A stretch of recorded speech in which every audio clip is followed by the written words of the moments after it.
Elliot Barnes, 22, is on the verge of dropping out of college. He's juggling 2 minimum wage jobs, failing classes, and sleeping in his car. Desperate, he scours forums for cheap housing and finds an almost mythical listing. Room available, Ashcroft House, $150 per month. Private bathroom, no pets, no guests, no refunds. Must stay for at least 3 nights. Quiet tenants only. There are no reviews, no contact number, just an address. Ashcroft House is a once grand Victorian mansion in Savannah, Georgia, its gables darkened by moss, the windows like watching eyes. When Elliot knocks, the heavy door opens slowly on its own. Inside stands Mrs. Whitmore, thin as a paper doll, eyes pale and watery, her skin seemingly untouched by time. The rules are repeated softly. Don't leave the room empty after midnight. No mirrors face each other, and never speak to it. Elliot fakes a laugh until he sees her expression hasn't changed. Inside, the room is oddly pristine. A giant 4-poster bed dominates the space, along with a locked armoire, an antique writing desk, and a grand mirror framed in black iron. That night, Elliot dreams of drowning, not in water, but in fabric.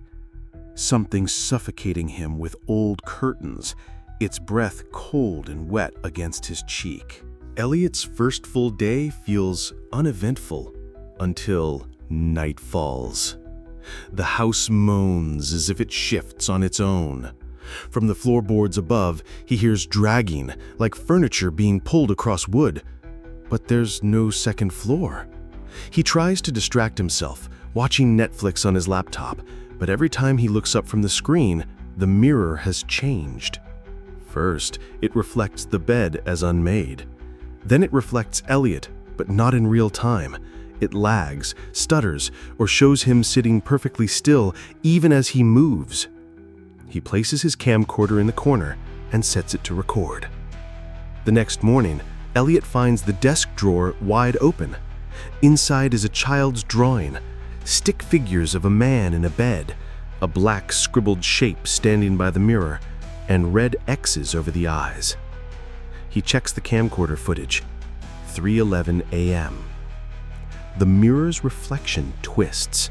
Something human-like steps out of it, but remains only in the reflection. It watches Elliot sleep, breathing heavily, pacing, whispering inaudible words, then it vanishes. Shaken, Elliot rushes out to find Mrs. Whitmore. She's in the kitchen, polishing silver. Without turning, she says, "The room's getting used to you. That's a good sign." Elliot demands answers.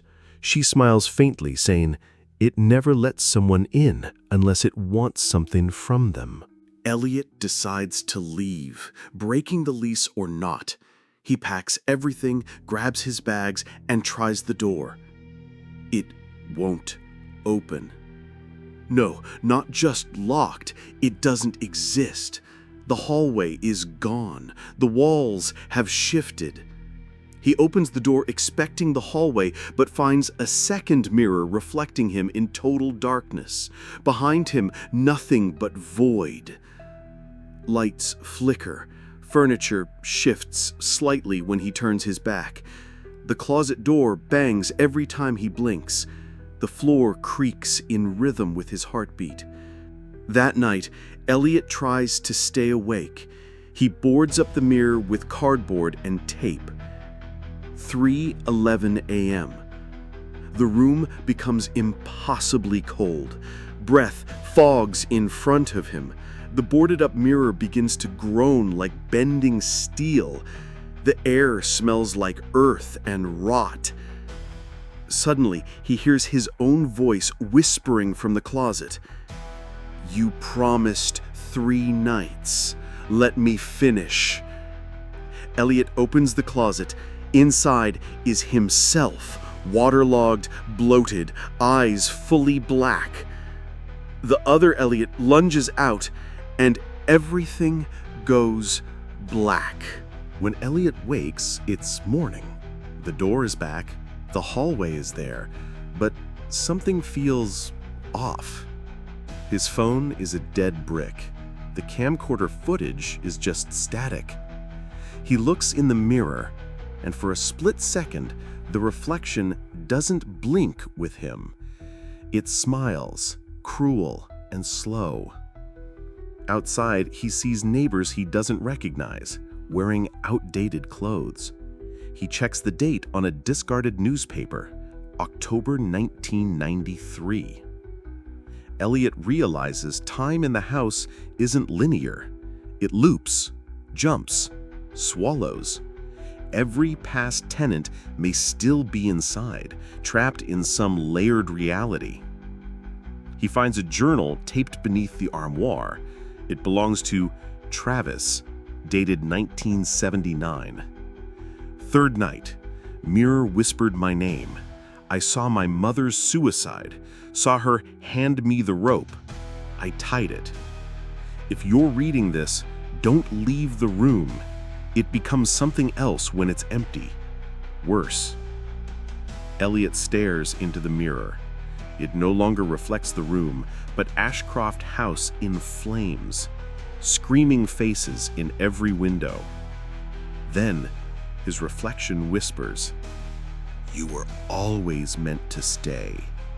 You're just like me." Elliot tears the mirror from the wall, revealing a bricked-up doorway. He breaks it down and crawls into a narrow stone corridor that winds endlessly. Each chamber he passes reveals memories he never lived. A Victorian child locked in the room for disobedience. A woman going mad in the 1920s, clawing at the mirror with bleeding fingers. One room contains a rotting body hunched over a desk, still writing even as the flesh peels. Elliot finally reaches a cavern deep below the house. Dozens of mirrors stand in a circle, and in each one he sees himself, but older or distorted or not entirely human. They all turn to him and whisper in unison, "It's your turn." Suddenly, Elliot is back in the bedroom. A knock on the front door. Mrs. Whitmore opens it. A new tenant arrives, a young woman named Dana. She's shown the room, handed the same rules, and left alone. As she unpacks, the mirror flickers, revealing Elliot inside it now, banging silently, unable to escape. His mouth opens wide in a scream that never comes. And behind Dana, the closet creaks open.